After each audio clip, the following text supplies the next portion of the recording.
everyone, Gil here at GrayManPrepping. On this episode of Your Prep for Today, I want to talk to you about muscle memory. And I'm not talking about building up the muscles like Arnold.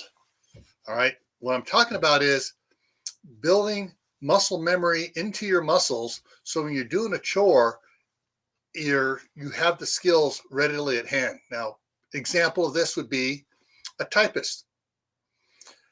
Now, typing away, the keyboard is laid out a certain way. You know where it is, and you do it enough and practice it enough like you're supposed to. You can type and be looking at a handwritten note on the side here, looking at it, and you're typing it up exactly right, what's on the keyboard.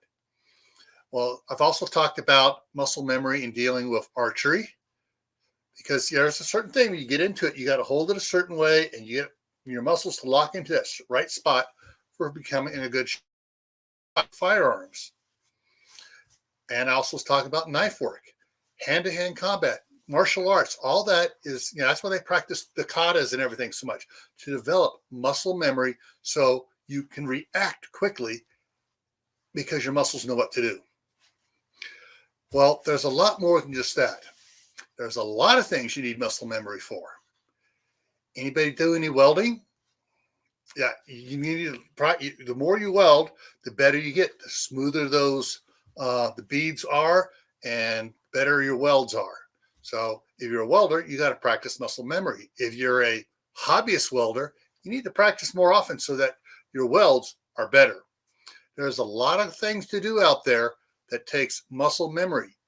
Decorating a cake, artistry, painting, all these things are muscle memory. So if you have some skills that you're just learning, practice them a lot, develop that muscle memory. Once you develop muscle memory, don't stop doing it. Keep doing it now and then. Practice it. Keep yourself in tune with doing the skill. All right. So with that, stay happy no matter what life throws at you. Stay safe. Don't go out and do anything foolish. Keep adding to your preps. Water especially, food, medicines, clothing, skills. Practice those skills. And you really need to. Why is that, you say? Well, this is why.